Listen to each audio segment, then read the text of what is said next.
Hey beautiful, have you considered subscribing to our channel? Help us reach our goal of 1,000 subscribers. The fluorescent lights above flickered with a faint hum, casting a cold glow over the sterile interior of the airplane. The constant buzz of the engines beneath mingled with the murmurs of passengers as they settled into their seats, their movements a choreography of practiced indifference. The cabin, filled with the scent of recycled air and faint hints of cheap cologne, was the perfect blend of mundane and suffocating. But for Brad Williams it felt different today. He sat with a sense of quiet anticipation, his fingers drumming, lightly on the armrest, eyes scanning the faces around him. The MAGA hat perched confidently on his head, a small but bold statement in an increasingly polarized world. He was used to the stares by now, some hostile, others curious, but today he felt a strange tension in the air. It wasn't just the hat, it was something deeper, something unsettled that gnawed at him, despite his confidence in his position. Brad was a man of influence, a figure whose name carried weight in the state. He didn't just have money, he had power, control over industries, and a sharp, calculated mind that had propelled him to the upper echelons of business. He owned the airline he was flying today, and as far as he was concerned, the world was his to shape. His presence on the flight was nothing special. After all, it was just another business trip. Yet there was a sting to the way people looked at him today, an undercurrent of judgment that made his jaw tighten, his knuckles clench. He leaned back into his seat and took out his phone, his fingers tapping away as he checked messages and updates. But the peace didn't last. He could hear the sharp click of heels on the floor, growing louder as it approached. He didn't need to look up. He knew who it was. "Excuse me, sir?"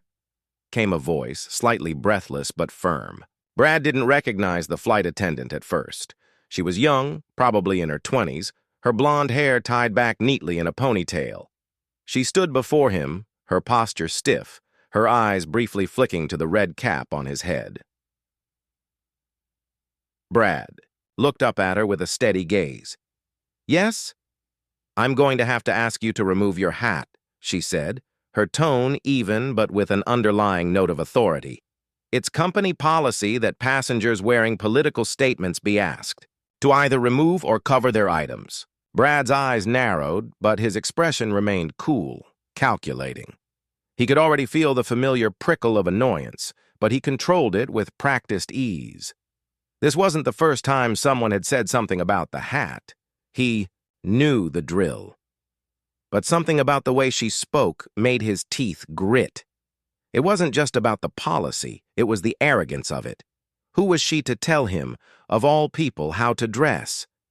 He kept his voice calm, though there was a slight edge to it. "I own this airline." The words hung in the air for a moment, and for a heartbeat, he could see her flinch. Her eyes darted to the other passengers, but she didn't flinch enough to back down. She was resolute, and that only served to stoke the fire burning within him. "I'm aware, sir, but the policy is the policy," she said, her voice unwavering. "We have to follow it. If you don't remove the hat, I'll have to ask you to leave the plane." Brad's jaw tightened. He stood slowly, his movements deliberate, his towering frame looming over her. The murmurs from the other passengers began to swell, some sympathetic, some curious, and others more than a little uncomfortable. He could feel their eyes on him, but he didn't care. This was about more than a hat now. It was about respect, authority, and the principle of the thing. "You're telling me," Brad said, his voice low but with a thread of amusement, "that I, the owner of this airline, am being asked to leave my own plane over a hat?" Her face betrayed no emotion, but the slight flush of her cheeks gave away her discomfort. Still, she didn't back down. "Yes, sir. I'm afraid it's necessary for compliance. If you don't cooperate, I'll have to call the captain." Brad looked down at the woman, a slow, mocking smile creeping across his face. He took a step back and glanced at the other passengers, his eyes scanning the room, noting their expressions. There was a tension building, palpable in the air. He could see a few of them exchanging uneasy glances, but no one was speaking up. It was clear that, despite the discomfort, no one was willing to challenge the flight attendant. He nodded once, sharply, as though conceding to some unspoken agreement. "Fine," he said, his voice dripping with sarcasm. "I'll leave. But let's make one thing clear here. This isn't over." His words hung in the air like a threat, but it wasn't the flight attendant he was speaking to. It was everyone watching. It was the world that had underestimated him, that had so often overlooked him because of his politics, his wealth, his very presence. The flight attendant stepped aside, her gaze flicking nervously to the other passengers. Before she made her way to the front of the plane to make her call, Brad felt a surge of anger rise in his chest, but he kept his expression neutral. He was calm now, too calm. The door to the plane opened, and he stepped off into the terminal. He didn't look back, but as he made his way down the jetway, the realization settled in. This wasn't just about a hat. It was about power and the way it had been challenged, mocked, in front of a crowd. Brad wasn't one to be dismissed. Not by an employee, not by anyone. And as the murmur of voices behind him faded into the background, he already began to craft his response. This was just the beginning. Brad walked through the airport terminal, his mind a storm of frustration and simmering rage. The air around him seemed to close in, heavy with the buzzing of conversations and the soft rustling of bags, but all he could hear was the pounding of his own thoughts. How dare she? The more he thought about it, the more the injustice burned. He'd been humiliated. He knew it was just a flight attendant, one small cog in a vast bureaucratic machine. But it wasn't the woman he was angry at. It was what she represented. She embodied everything that had come to frustrate him about the world: the relentless push for conformity, the suffocating grip of policies meant to stifle individuality. This wasn't just about a hat. It was about control. And the last thing Brad Williams was going to let anyone do was control him. He reached for his phone, already pulling up social media as he made his way to the exit. The airport's fluorescent. Lights buzzed overhead, but his focus was on the glowing screen in his hand. His fingers moved quickly, scrolling through his notifications. The world needed to know what had just happened to him. The world needed to understand the injustice of it. A tap of the screen, and there it was, a new post. He started typing with deliberate speed, each keystroke fueled by the weight of his indignation. It wasn't just an angry rant. It was a carefully calculated message. It had to be. Just got kicked off my own plane by a flight attendant who thought she could control me. I guess they forgot who owns this airline. MAGA, yes, freedom of speech. He hit post before he could second-guess himself. The words were out there now, an unfiltered statement of his fury. And just like that, he could feel the world beginning to shift. The instant gratification of social media had always been a tool he wielded well. Brad had learned long ago how to manipulate public perception to his advantage. And in that moment, he knew he had the power to turn this humiliation into a spectacle, something the public could consume and discuss. His phone buzzed in his hand, and within seconds, the notifications started flooding in. The post had gone viral. People were commenting, sharing, liking. The conversation had begun. He leaned back against a pillar, letting the flood of reactions wash over him. Some were supportive, others were critical. But the message was clear. He had struck a chord. Brad knew this was just the beginning. He had a reputation to maintain, and this small, unremarkable flight attendant was now his personal enemy. He had no intention of letting her get away with it. As he stood there, bathed in the harsh, artificial light of the terminal, he felt a shift. The slight tremor of his earlier anger had evolved into something more strategic. Revenge would come, but not yet. For now, he needed to let the story build, to let the public stir. The attention from his post would do the heavy lifting for him. He had followers, and his influence was vast, too vast for an airline employee to take lightly. Hours later, the media began picking up the story. It was everywhere. He had already anticipated the headlines. MAGA hat controversy forces passenger. Off plane. Reveals airline owner's identity. The moment the news hit, Brad knew the stakes had been raised. The airline's public relations team scrambled, issuing a weak statement distancing themselves from the incident. It didn't matter. The seed had been planted, the backlash had begun, and now it was out of their control. Emily, the flight attendant, had no idea the storm she had unleashed. The news cycle churned as the story spread like wildfire. Brad watched, detached, as his post became a rallying cry for his followers. His hat, once a symbol of divisiveness, was now a flag to be waved, in defiance. People began to talk, post, argue, and debate. The incident had gone far beyond the narrow confines of the plane. But it was Emily who was feeling the consequences first. Her social media pages exploded with messages, some mocking, some threatening. She had become a target of the very thing she'd tried to impose on Brad. The world, as it always did, turned its gaze upon the smaller player in the drama. Emily's face was now plastered all over the internet, and she hadn't signed up for this. She was just a flight attendant, following company policy. At least, that's what she told herself. She thought about the confrontation over and over, the words echoing in her mind. It's company policy. But that didn't make it feel any better. She could still feel Brad's cold stare as he'd spoken to her, the weight of his words pressing on her chest.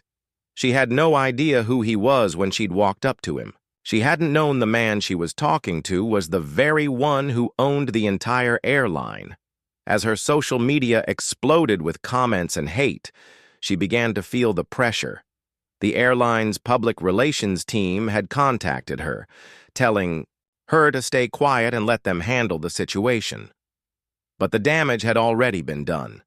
She was public enemy number one in the eyes of Brad's supporters. There was no escaping it. Emily's life had suddenly taken a turn she hadn't expected. The realization hit her like a wave. She had just made the most colossal mistake of her life. Her head spun as she sat in her apartment, staring at the countless notifications and comments on her phone. She could feel the walls closing in. This was no longer just about her job or some small, insignificant policy. It was about power, about control, about how one moment, one decision, could change everything. Meanwhile, Brad wasn't looking back. His retaliation was calculated and thorough. He didn't need to rush. Let the world watch. Let it stew. In the days that followed, his post continued to dominate headlines. More articles were written, more interviews were requested, and every new update fed the fire. As Brad reviewed his strategy, he felt a growing sense of satisfaction. Emily had become a symbol, but not one of the virtues she probably intended. She had unknowingly become the face of everything he despised, someone who had the audacity to question his authority, to belittle him for something as trivial as a hat. But what Brad couldn't have known, what no one could have predicted, was that this fight was far from over. What began as a simple power struggle over something as insignificant as a hat would soon spiral into something much larger, something that would affect not just him, but the entire airline industry. Emily was about to learn the true extent of what it meant to cross someone like Brad Williams. Days passed, and the controversy only deepened. Brad had spent most of his time crafting a response, making sure that the media and his followers knew exactly who was at fault. He was calculating, meticulous. He knew that in moments like these, the power of perception was everything. The media frenzy around the flight incident showed no signs of slowing down, and Brad reveled in the control it gave him. Yet, as his influence expanded, he couldn't ignore the gnawing thought that kept creeping into his mind. He hadn't just embarrassed Emily, he'd turned her into a martyr. Emily had become the focal point for everything he stood against. The overreach of bureaucracy, the unchecked power of corporations, and the smug satisfaction of people who thought they could control others simply because they wore a uniform. The more he thought about her, the more he realized that this wasn't just a small personal feud. It was a symbol, a way to send a message. He needed to make sure she understood that power had a cost. Meanwhile, Emily was losing control in ways she'd never expected. What had begun as an innocent if misguided action had exploded into a personal crisis. She had always been proud of her job, proud of the way she upheld policies, kept things orderly. But now, her name was synonymous with scandal. She couldn't open her phone without seeing her face plastered across every corner of the internet, accompanied by a new stream of insults, memes, and threats. Her once private social media accounts were flooded with messages from people who had no idea who she was beyond that moment on the plane. The most cutting part wasn't the mocking comments. It wasn't the nasty tweets or the images of her face, photoshopped into absurd situations. It was the questions, the endless stream of messages asking her how it felt to ruin someone's life over something as petty as a hat. It was a constant reminder that Brad Williams had turned the tables on her in a way that she couldn't reverse.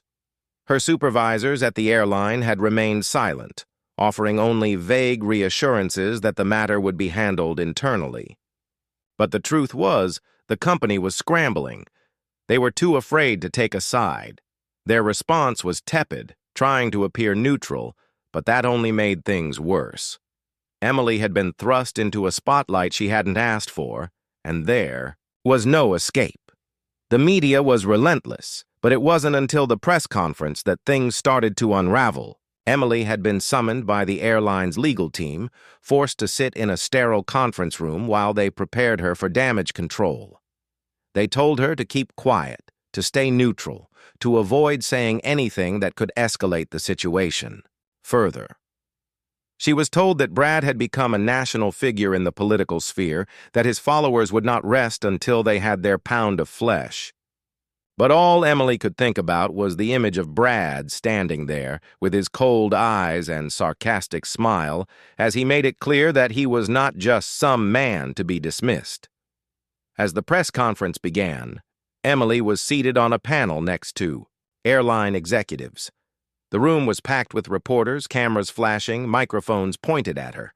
She felt a knot tighten in her stomach as the first question was thrown at her. It was a simple one, but it cut through the air like a knife. What's your response to Brad Williams' claims that he was unjustly kicked off his own flight? The question felt like a weight she couldn't lift. The room fell silent as she opened her mouth to speak, her voice wavering slightly. I was just doing my job. I didn't know who he was when I approached him. I followed the rules. There was a pause as the reporters scribbled notes. Then came the next question, sharper than the first. Do you regret your actions, or do you still believe you were in the right? Emily's heart raced. She wanted to defend herself, to explain that she was just following protocol. But deep down, she knew the truth. She had overstepped. She had unknowingly provoked a man who was more than just a passenger. She had triggered something far larger than herself. But as she glanced at the faces of the executives seated next to her, she saw only indifference. They were there for one reason, to save the airline. And that didn't include saving her. The next question came even faster, throwing her off balance. How do you feel about the widespread backlash? The social media firestorm that's only grown since the incident? Emily blinked, the weight of the question pulling her down. She felt small, powerless, exposed. The light from the cameras seemed brighter now, blinding her, as though the entire room had closed in around her. She swallowed, trying to force the words out, but all she could manage was a whisper. I didn't mean for any of this to happen. Her voice cracked, and in that moment, she knew she had already lost. The media had already made up its mind. The audience had already chosen sides. The damage was irreversible. Meanwhile, Brad was sitting comfortably at his office, watching the press conference live. A smirk spread across his face as Emily fumbled under the spotlight. He couldn't help but savor the irony. This was exactly what he wanted. He had always known how to exploit the weaknesses of others, and in that moment, he saw how easily it all played out. The public had already turned against Emily, and the airline was too weak to protect her. His followers were relentless in their criticism, and the media had latched onto the story like a feeding frenzy. Brad had orchestrated the entire thing from the shadows, setting the trap, letting it play out. And now the world was watching as his victim crumbled. He leaned back in his chair, satisfaction settling over him like a warm blanket. But deep down, he knew something. The story wasn't over. Brad had gotten what he wanted. Emily had become a symbol of weakness, an unwilling pawn in his game of power. But what he didn't realize was that Emily's humiliation was only the first chapter in a much larger narrative, one where the balance of power was shifting. She was beginning to understand just how far-reaching the consequences of her actions could be. And in the quiet of that press room, Emily had made a decision. She would not let Brad's game be the end of her, not if she could help it. Emily's life was no longer her own. Every moment of her day was consumed by the press, by the accusations, by the relentless digital storm that refused to let up. She felt it now in the hollow ache of her chest, the cold, impersonal weight of the spotlight. But something inside her, some flicker of defiance that had lain dormant for too long, began to stir. The media had made her the villain, but it wasn't just Brad's influence that had caused the tide to turn. The airline had stood by, silent, complicit in the decision to throw her under the bus. They were quick to issue their weak apologies, but it was clear. They wanted this to go away. They needed her to disappear, and the sooner she faded into obscurity, the better. But Emily couldn't. Not like this. Not after what Brad had done to her. She stared at the screen of her phone one more time. Another flood of comments, another wave of ridicule. The anger that had simmered inside her for days finally boiled over. Enough, she thought, feeling the sharp edge of resolve cut through the fog of helplessness. She started making plans, slowly at first, carefully. She couldn't afford to act rashly, to make another mistake. But she was done being a passive character in Brad's narrative. It was time to take control. He had underestimated her. He had assumed that his power, his influence, would be enough to crush her. But she had a weapon too, something he hadn't accounted for. The truth. Emily had been watching Brad's every move. She knew the stories he told, the personas he crafted. She had spent hours digging through his social media, his interviews, his carefully curated public image. And what she found wasn't just the man behind the MAGA hat, it was the cracks in his carefully built facade. Brad had a history, a network of allies, a brand he had spent years cultivating. But Emily saw the vulnerabilities beneath the surface. His bravado, his obsession with control, his need for public adoration, these were all weaknesses. She knew what it would take to break him. The next move came in the form of a carefully crafted post.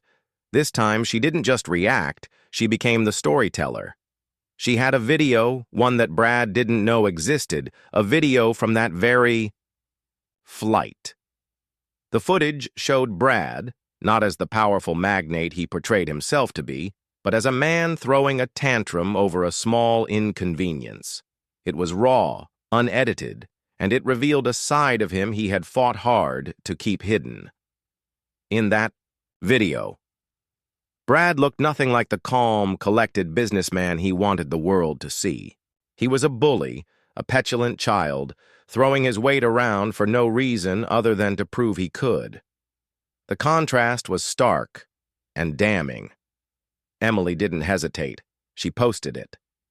Within hours, the internet had exploded again, but this time, the narrative had shifted.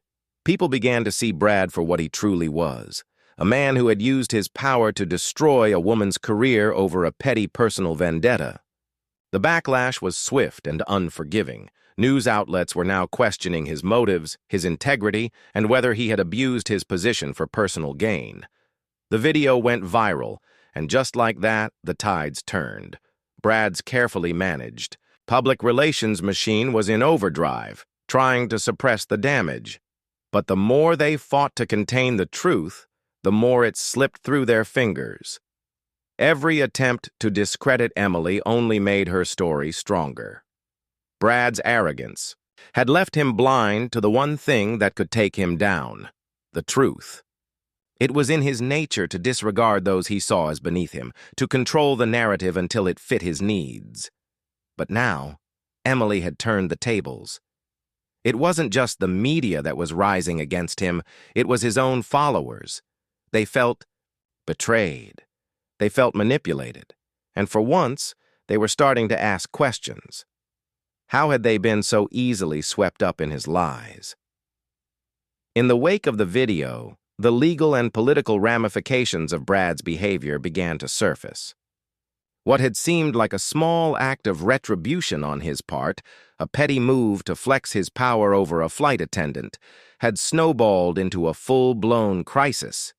Investors started pulling out, shareholders began to panic, the media demanded answers. And just like that, the empire he had spent years building was crumbling. Brad sat in his office, watching the headlines flash on his screen. His heart raced as he read the words over and over. Brad Williams accused of abuse of power. MAGA hat incident sparks nationwide outrage. Airline owner under fire for alleged intimidation tactics. His blood boiled. He could feel the walls closing in around him, but he refused to show weakness. I control this. I built this. The mantra repeated in his head, but the certainty in his voice wavered as the reality of the situation hit him. Emily had pulled off the impossible. With a final, desperate move, Brad went live on social media. He had to reclaim his narrative. He had to prove that he wasn't the villain. The screen flickered to life, and there he was, as polished as ever. His suit, his hair, his trademark smirk. He started speaking, trying to frame the situation as a misunderstanding, a simple incident blown out of proportion. But it wasn't working. The comments were flooding in, faster than he could address them. People weren't buying it. They were posting the video. They were posting the evidence of his temper. Emily's voice, her steady defiance, was drowning him out. She had taken control of the narrative, and now it was too late to stop her. The final blow came when the airline's board of directors called an emergency meeting. Within hours, they released a statement. Brad Williams was stepping down as CEO, effective immediately. He had misused his position, they said. He had caused irreparable harm to the company's reputation. It was a stunning fall from grace. Brad stood there, numb, as his empire slipped through his fingers. The weight of his arrogance, of his miscalculations, crushed him. Emily had won. The quiet satisfaction that spread through her was overwhelming. She had come through the other side of the storm, not just intact, but victorious. In that moment, as the final curtain fell on Brad's downfall, Emily smiled. The tables had turned. Justice had been served.